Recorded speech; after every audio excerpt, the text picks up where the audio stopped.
Iran के ऊपर से फेक सिग्नल से रास्ता भटके 20 विमान। बीते 2 हफ्तों में ईरान के ऊपर से उड़ान भर रहे कम से कम 20 विमान फर्जी जीपीएस सिग्नल का शिकार बने हैं।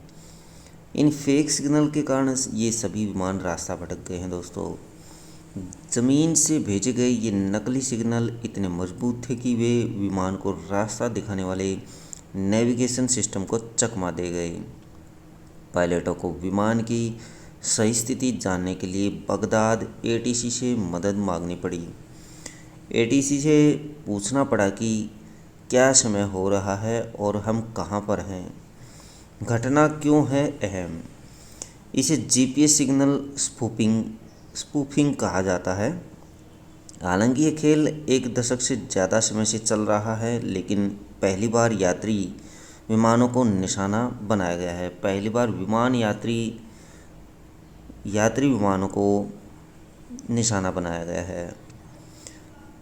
स्पूफिंग का मतलब है नकल करना, और यहाँ जीपीएस सिग्नल स्पूफिंग हुई है, जिसका मतलब है कि रिसीवर को सही जानकारी न भेजकर फर्जी जानकारी भेजना।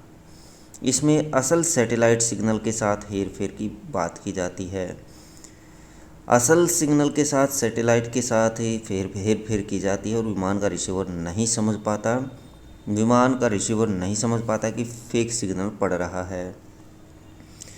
विमान का फ्लाइट मैनेजमेंट सिस्टम नकली संकेतों को ही सही मान लेता है।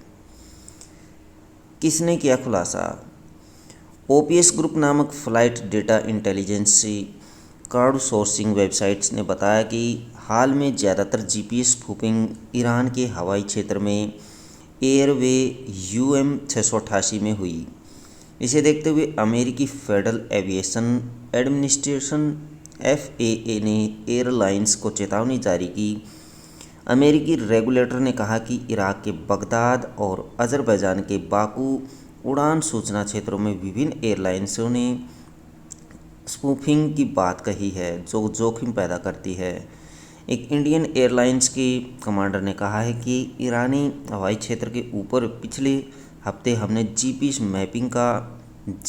जैमिंग का अनुभव किया है। जीपीएस जैमिंग क्या है। जब कोई अपराधी सिग्नल पूरी तरह जाम कर देता है तो इसे जीपीएस जैमिंग कहते हैं। वहीं स्पूफिंग में हैकर्स विमान को गलत सिग्नल भेजते हैं। साउथ पोल से रूस की ओर प्रवेश करने, या कहें कि एस्टोनाई सीमा के पास क्रीमिया में यह जैमिंग आम बात है। पायलट तब नेविगेशन सिस्टम पर भरोसा करते हैं। विमानों के टकराने का रहता है खतरा। जिस एयर रूट यूएम 688 पर जीपीएस स्पूफिंग की घटना हुई है, उसके बारे में हवाई सुरक्षा के एक्सपर्ट कैप्टन अमित सिंह कहते हैं कि यह रूट काफ़ी बिजी रहता है। यह ईरानी और इराकी हवाई क्षेत्र के माध्यम से चलता है। अगर एक विमान को इस रूट पर स्पूफ किया जाता है तो इससे अन्य विमानों के साथ उसके टकराने का खतरा बढ़ सकता है। पश्चिम एशिया से यूरोप और अमेरिका के लिए यहाँ से कई रूट हैं, कई संघर्ष क्षेत्र हैं, और इसलिए उड़ान से भटकना सुरक्षित नहीं है। जीपीएस स्पूफिंग के समय पायलटों को जीपीएस इनपुट को डिसेबल कर देना चाहिए। जीपीएस स्पूफिंग का शिकार हुई ये उड़ानें, अमेरिकी रेगुलेटर को चेतावनी जारी करनी पड़ी। 2 हफ्ते में बोइंग 777, 737 और 747 विमान बने हैं निशाना।